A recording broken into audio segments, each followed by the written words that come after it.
Okay, today we are talking, welcome to JustKiddingNews, we're talking about how Bernie Sanders got ultimately fucked by himself. How? What? I don't know anything, so how did he get fucked by himself? I haven't been keeping up because all this shit is lit right now. I have tried to keep everyone up to date on all Bernie Sanders news. Did he put super glue in his hairspray? You've been here. Throughout this entire election process, well, you haven't been here for some of the conspiracy corners. But I have tried to keep everyone abreast. Not me. Not me either. I don't live with you. No, on what's going on with Bernie and how the DNC has been fucking Bernie hard. Oh yeah. Yes. That exact phrase is what we did here. Fucking Bernie hard. We're at the conclusion of this journey where Bernie has once again, and I predicted this to many people privately, I'm like, guess what? Bernie's gonna let himself get fucked. I actually said this on JustKiddingNews. I was like, he won't defend himself. He doesn't defend his ideals, and so therefore he's gonna get How is he not defending his ideals? Because the first couple, like, not primaries, but the Democratic debates, like, I felt like he was doing a pretty good job early on, right? And what happened? And I just kind of stopped watching. He never called out the DNC for doing what they did to him in 2016. He never called them out one time about this shit. Would that help him? Yes. There's a base of people who can't wait to. Maybe he doesn't want to get suicided. Oh. There's a base of people who can't wait to fucking Full friend. they can't wait to push at the DNC from the left. Okay? There's a lot of people on the progressive side who cannot wait to actually go to the DNC and be like, yo, you guys are not approaching any of this shit from the side that we're on, which is like, we want things to be done from a liberal perspective. The DNC does things from a neoliberal perspective, which is basically in line with a neoconservative perspective, which is why this guy named Rick Wilson, who is this fucking ex-Romney guy, is completely in line with how the Democrats feel today, like a David Axelrod or any of these guys, like an ex-Obama, he's the ex-Obama campaign manager guy, okay? So a lot of these guys are in line with each other because they all agree on war. They all agree on the way that we bail out Wall Street. They all agree on the way that we do taxes. All the things that we do right now, they're all in line together.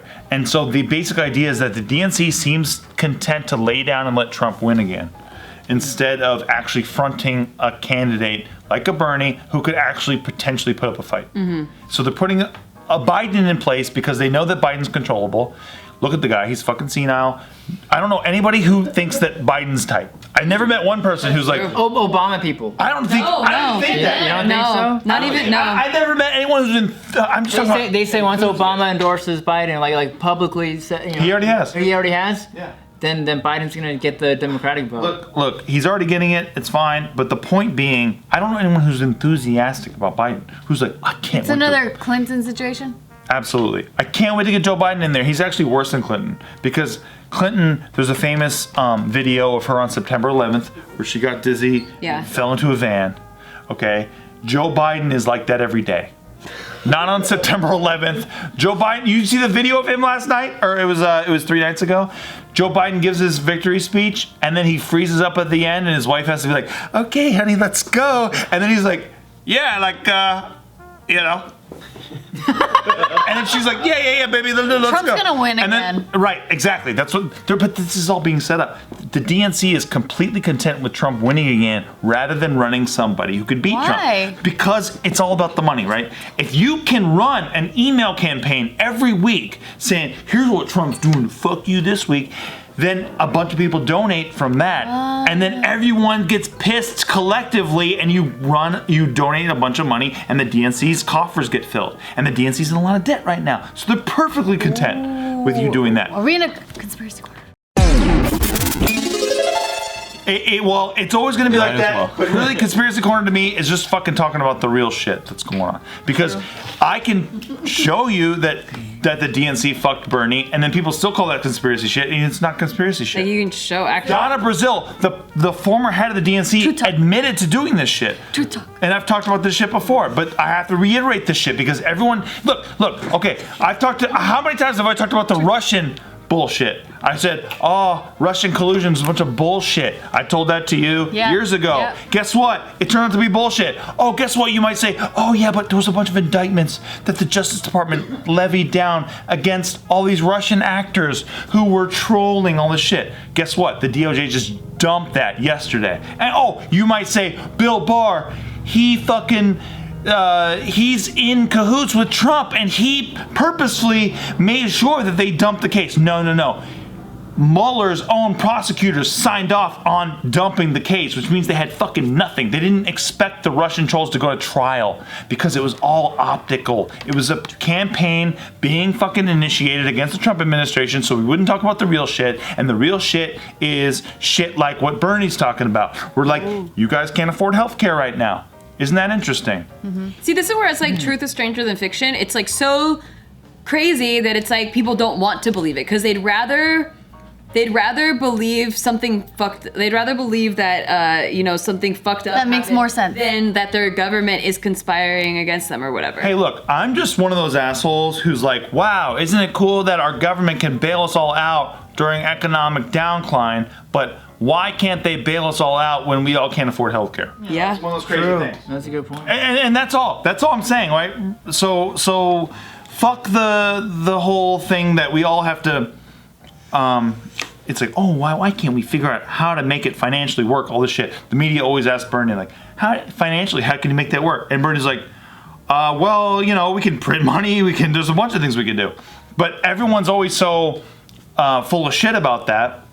Because everyone seems to think that it all needs to add up. But at the end of the day, we keep running a deficit up with China, and nobody cares. Like, why is that? And so that's all that the people on the Bernie side are saying is like, if you can print money for this, why can't you print money for the people who are actually affected by all this bullshit? And so I get called out all the time. People are like, well, so Steve seems to be down with all this shit. No, I'm down with what... I agree with a lot of what Bernie's talking about. It's just that it sucks that Bernie's the messenger. Because Bernie lays the fuck down and lets everyone run all over him and doesn't seem to care about his voters. He never stuck up for himself and was like, hey, this is fucked up. He instead just allows everyone to run all over him, including the DNC. He lets Russian propaganda run about him, where they say, hey, Bernie is Putin's favorite to win.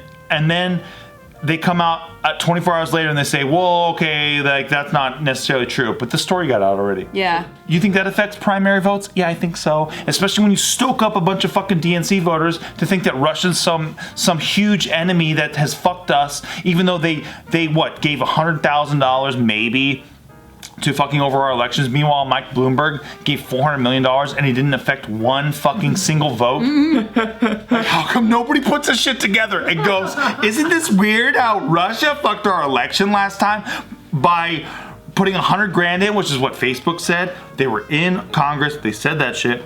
And then we're supposed to go, Mike Bloomberg got one delegate, or what did he get? Fucking 30 delegates or something? Something small, something fucking... It's nuts. He didn't win one state, basically. Okay, how was he able to win, or not win, that much with $400 million, but Russia was able to fuck our whole election with $100,000? Guess what? That's not what happened. It's not an accurate fucking rendition of what happened in 2016. Hillary never went to Wisconsin. She barely went to Pennsylvania, and that's what happened. She lost. Deal with it. She didn't campaign. But the CIA, the FBI, all these guys who were down with the Iraq war, all this shit, they couldn't wait to put a false narrative in the media to try to fuck over the Trump support, because Trump support, in my opinion, Trump support and Bernie support is like a Venn diagram, right? Yes. People are like, I don't agree with the status quo. I think the status quo is fucked. So I want to go to somewhere extreme to put my vote so that somebody will listen to me. Okay, and so you have Trump on the right and you have Bernie on the left. And to me, as long as they're anti-war, it's good enough for me, because I don't want these pro-war fucking people coming in and fucking up places like Libya where there's open slave trading now. True. Biden voted for the Iraq war. Biden was very pro-Iraq war. You could look up speeches of him talking about the Iraq war. He actually just recently came out in a new campaign. He was talking to somebody on CNN, or it was on MSNBC, and he was talking to this cat, and he's like, I only voted for the Iraq War because I wanted to find out what was really going on. And it's like, dude, Oh my god. you can look at the speeches of Biden Weird. talking about the Iraq War, saying What year was this? which one? All these speeches you're talking about, is this recent? This is no. So this one is him talking to an MSNBC guy. I can't remember his name off the top of my head, but it's not Chris Matthews. That's the only guy I know in there. But it's Not that guy.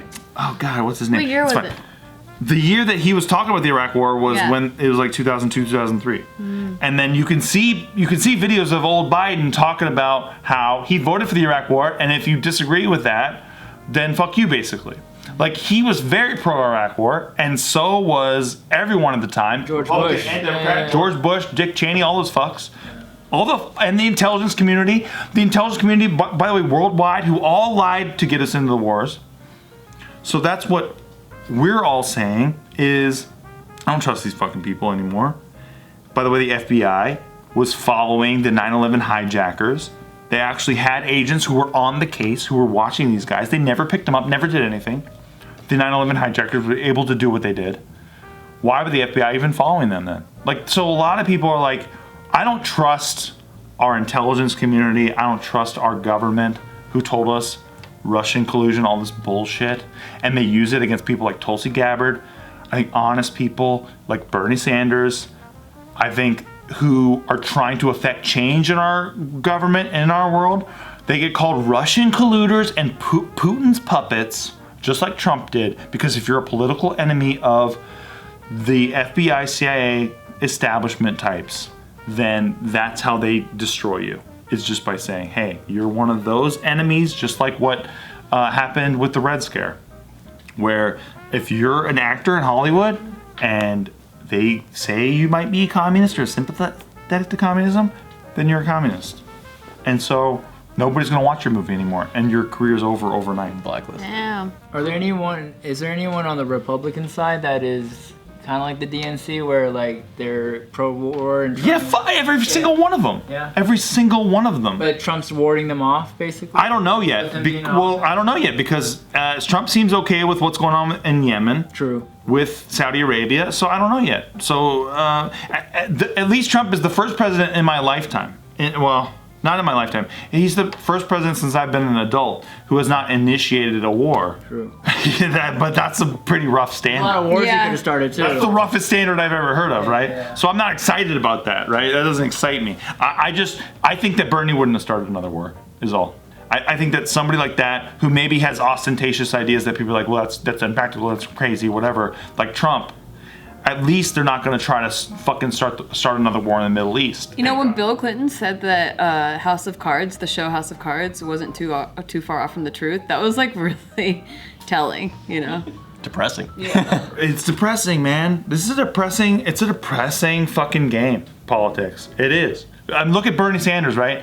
What does he do during the Democrat debates? Instead of calling out Joe Biden, saying, hey, you're owned by the credit card companies. Hey, the reason why a lot of people are in debt is because of Barclays, because of all these companies who have run up these huge fucking credit card debts with all these people, and they get paid a certain amount every month. Instead of saying all that, he goes, you know, my friend Joe Biden, he's a good guy.